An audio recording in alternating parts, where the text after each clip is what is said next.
Nation news India में आपका हार्दिक स्वागत है।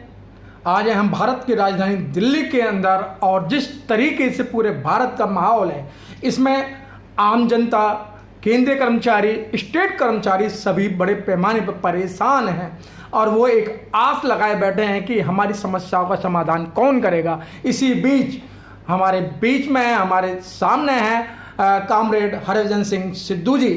सर, अभी आपने रेलवे के अंदर जो यूनियन चला रहे हैं, आपने अपने स्वेच्छा से जो ये कोविड बीमारी आई है, आपने अपने एक दिन की सैलरी कटवाने का काम किया। उसके बावजूद सर, आप लोगों को, आवाम को एक कमरे में बंद करके सरकार नए नए तरीके के बिल लेके आ रही है, जिसमें कि अभी आपका टीएडीए था वो 2021 तक ख़त्म कर दिया। सर, इसका सरकार का क्या मानना है और सरकार क्या चाहती है कर्मचारियों से? नहीं, देखिए, ये बहुत बदकिस्मती है देश के गवर्नमेंट एम्प्लॉयज़ की, जो आपदा में गवर्नमेंट के साथ खड़े होते हैं। और ऐसी महामारी है जी, ऐसी महामारी है, इस महामारी के अंदर सरकारी कर्मचारियों ने अपने बच्चों की परवाह न करते हुए, अपनी जान की परवाह न करते हुए बाकायदा बाहर निकलकर 24 घंटे देश के नागरिकों की सेवा करने का गवर्नमेंट के आदेश पे पहल की है। उसमें चाहे हमारे हॉस्पिटल के डॉक्टर्स हैं, नर्सेज हैं, पैरामेडिकल स्टाफ है, रेलवे एम्प्लॉई जो है, हमारा ड्राइवर जो है वो 16 घंटे गाड़ियां चलाता रहा है, क्योंकि गुड्स ट्रेन में जो माल जो है वो मेडिसिन जो है और जो दूसरे किस्म के सामान जो है वो एक जगह से दूसरी जगह पर पहुंचाने का हमारी गुड्स ट्रेन सारी वर्क करती रही है 24 घंटे राउंड द क्लॉक। और हमारा सारा ड्राइवर हुआ, असिस्टेंट ड्राइवर हुआ, स्टेशन मास्टर हुआ, यार्ड स्टाफ है, सिग्नलिंग वाला है, ये सारे के सारे डे एंड नाइट काम करते रहे। उधर हमारा डिफेंस का कर्मचारी ये पीपीई किट बना रहा था, मास्क बना रहा था, उन्होंने फैक्ट्रियों में ये काम सारा शुरू कर दिया। कोल के कर्मचारी कोले की खदानों में जाके कोला निकाल रहे हैं। उन्होंने इतना कोला निकाल दिया है कि इन्होंने कहा था हमारे को कोले की शॉर्टेज ना हो जाए, तो इतना कोला उन्होंने डंप कर दिया है। वो भी अपना 2 शिफ्टों में, 3 शिफ्टों में काम कर रहे हैं। सिमिलर वे में पोर्ट एंड डक, समुद्री जहाज के जितने बाहर से कंटेनर आ रहे थे उनको भी पहुंचाने का काम किया है। सिमिलर वे में बिजली सप्लाई करने वाले हमारे साथी हैं, रोडवेज वाले हमारे साथी हैं, इन्होंने सबने काम किया। परंतु गवर्नमेंट ने, हमने चिट्ठी लिखी थी कि आपको इनको एप्रिसिएशन करिए, इनको कैश अवार्ड दीजिए। किसी को इतना पैसा आप दूसरी तरफ खर्च कर रहे हैं, इनको किसी को 5,000, किसी को 10,000 इस तरीके का अवार्ड देंगे तो और ज्यादा एनर्जी के साथ ये लोग बाग हौसले के साथ काम करेंगे। परंतु वो अवार्ड देना तो बहुत दूर की बात रह गई। इन्होंने हमारा अनाउंस दिए 4% जो 1 जनवरी 2020 से मिलना था हमारे को विद एरियर, उसको भी रोक दिया। और ये भी फैसला कर दिया कि वो जून में भी नहीं मिलेगा, जुलाई में आपको, वो आगे जनवरी में भी नहीं मिलेगा, वो 21 जून तक 1.5 साल का एरियर जो है वो भी नहीं देंगे। गवर्नमेंट कह रही है वो एरियर भी हम आपको नहीं देंगे और आपका 1.5 साल का डीए जो है वो बंद कर दिया। डीए हमारा राइट है, गवर्नमेंट को अगर हमारा डीए कम करना है तो महंगाई कंट्रोल करे, ये कंपनसेट करता है महंगाई के अंदर जिंदा रहने के लिए। परंतु इन्होंने इलीगल वे में हमारे से पहले अपील करी कि तनख्वाह 1 दिन की दीजिए। हमारे सभी साथियों ने स्वेच्छा से 1 दिन की सैलरी, सारे गवर्नमेंट एम्प्लॉई ने इनको गवर्नमेंट को देने का काम किया।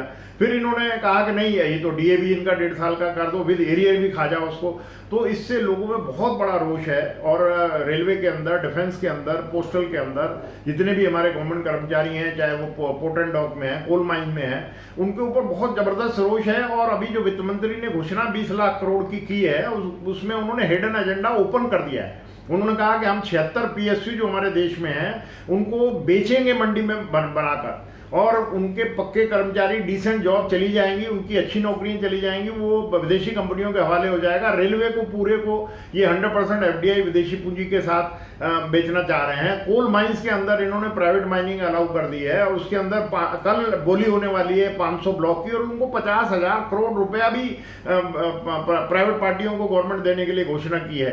और ये भी कहा कि पोर्ट एंड डॉक भी जितने हैं वो सारे के सारे जो हैं वो विदेशी हाथों में चले जाएंगे। और हमारा सारा रोडवेज ऑलरेडी जा चुका है, कुछ स्टेटों में स्टेट की बसें हैं जो इस मुसीबत में आम देश के नागरिक के अंदर काम आती हैं। वो अपनी जान की परवाह नहीं करते परंतु लोगों की सेवा करते हैं। परंतु इस तरीके का इस गवर्नमेंट ने साजिश के तहत जो इसका हिडन एजेंडा था उसको ओपन करा वित्त मंत्री ने अपने जब अनाउंसमेंट किए हैं। और उन्होंने कहा कि एग्जाम्पल दी कि हमारे पास 10 अगर पीएसयू हैं तो उसमें 4 रखेंगे, 6 को हम मर्ज कर देंगे 10 में, बाकी प्राइवेट के हाथों में चला जाएगा।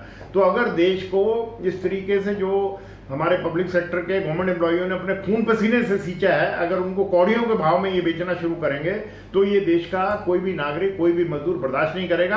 अभी तो लॉकडाउन है, हम चुप हैं। हमने इसके ऊपर पूरे देश में प्रदर्शन किया। राजघाट पर हमने शांतिपूर्वक भूख हड़ताल रखी। 22 तारीख को हमारे को अरेस्ट कर लिया गया, बाद में शाम को 4 बजे छोड़ा गया। अभी फिर हमने बैठकर, क्योंकि सरकार हमारे से बात नहीं करना चाह रही है, आईएलसी बुलानी चाहिए। आईएलसी में जो इंडियन लेबर कॉन्फ्रेंस है उसके अंदर एम्प्लॉयर को बुलाएं, गवर्नमेंट रहे, हम रहें। ऐसी मुसीबत में हमने लिख के दिया था कि हम आपके साथ में हैं, कंट्री हमारी है, देश हमारा है, हम देश के लिए लड़ने मरने को तैयार हैं, पूरी कुर्बानी करने को तैयार हैं। परंतु सरकार हमारे से कोई बात नहीं करना चाह रही, वन साइडेड अपने डिसीजन लेती चली जा रही है और पूंजीपतियों को पालने का काम कर रही है। कौड़ियों के भाव में हमारी डिफेंस की फैक्ट्रियों में 74% डिसइन्वेस्टमेंट वित्त मंत्री ने अलाउ कर दिया है। और जो मैं समझता हूं कि जो देश की रक्षा के सामान बनाते थे, तोप, गोले, बारूद, सारा का सारा उन फैक्ट्रियों में बनता था, उसको इन्होंने विदेशी कंपनियों के हवाले करने का काम किया है। रेलवे की प्राइवेट पार्टियों को ट्रेनें बेची जा रही हैं, स्टेशन बेचने का काम किया। अभी पिछले महीने की 11 तारीख को फाइनेंशियल एक्सप्रेस में आया कि न्यू दिल्ली की बिड हो रही है, बोली लगी हुई है। टाटा कंसल्टेंसी उन बोलियों को कर रहा है, जिसमें पहले जो 23 स्टेशन बेचे गए थे बड़े बड़े, दिल्ली, न्यू दिल्ली, निजामुद्दीन जो है, उनकी बिड हो रही है इस वक्त। और ऐसे लॉकडाउन का प्रोटेक्शन लेकर आर्मी और पुलिस को लगाकर और आम देश के नागरिक को बंदी बनाकर, ये इस तरीके का अगर देश विरोधी, नागरिक विरोधी अगर कोई डिसीजन गवर्नमेंट लेगी तो इसको कोई भी देश का नागरिक बर्दाश्त नहीं करेगा। वो चंद परसेंट 1% आदमी हैं जिन्होंने देश की 70% वेल्थ को सरकार की मदद से कब्जा कर लिया है, वो सरकार के साथ रह सकते हैं। परंतु आप जैसे, मैं धन्यवाद करता हूं आप जैसे जर्नलिस्टों की, जो हमारी आवाज को आम नागरिक तक पहुंचाने का काम भी करती है। और हम समझते हैं कि लॉकडाउन जैसे ही ठीक होगा, देश का आम वर्कर जो है वो सड़कों पे आएगा और सरकार की नीतियों के खिलाफ डट के विरोध करेंगे। सर, ये देखा गया है कि लॉकडाउन के अंदर आप लोगों को बंद कर दिया गया और आपके टीएडीए को भी समाप्त करने की बात की गई थी। वहीं लॉकडाउन के अंदर 49% अपना टीएडीए बढ़ाने का काम किया। वो क्योंकि इनको किसी के पास जाना नहीं है, इन्होंने खुद ही बैठकर फैसला कर लिया कि हर एमपी की, हर एमएलए की, हर मिनिस्टर की तनख्वाह जो है वो इतने अलाउंसेस बढ़ा दो।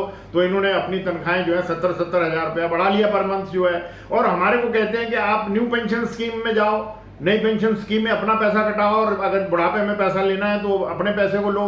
तो ये अपने पे क्यों नहीं लागू करते हैं? प्रधानमंत्री जी अगर ईमानदार हैं तो उस पर ईमानदारी से खुद क्यों नहीं न्यू पेंशन स्कीम के मेंबर बनते हैं ये? और इस तरीके से आम देश का जो यूथ है 1 जनवरी 2004 के बाद का भर्ती है, जो तकरीबन 8 लाख के करीब है, वो सरकारी सेक्टर में बहुत नाराज है इस न्यू पेंशन स्कीम के खिलाफ, क्योंकि उसमें कोई गवर्नमेंट गारंटी नहीं है, मिनिमम गारंटी पेंशन नहीं है और मिनिमम सोशल सिक्योरिटी, बुढ़ापे का सहारा देना सरकार की ड्यूटी है। इसको आम के देश के नागरिक ने चुना है। तो आने वाले समय में आज कोल का पूरे देश में प्रदर्शन हो रहा है, हर माइन के ऊपर प्रदर्शन हो रहा है, कल भी होगा। कल माइनिंग का टेंडर खुलना है, बोली लगनी है बेचने के लिए, उसका पूरा कोल का कर्मचारी विरोध कर रहा है पूरे देश के अंदर। ऐसे डिफेंस वालों ने फैसला लिया हम अनिश्चितकालीन की हड़ताल पे जाएंगे। और रेलवे वालों ने भी पूरा हफ्ता अभी पूरे देश के अंदर हर स्टेशनों में, कॉलोनियों में प्रदर्शन किया है कि हमारी रेलवे को बेचा ना जाए, हमारा डीए वापस हमारे को रिस्टोर किया जाए। और अगर सरकार नहीं सुनेगी तो देश के अंदर बहुत भयंकर इनकलाब होगा, ये मैं आपको बताना चाहता हूँ और ये देश की जनता को भी कहना चाहता हूँ।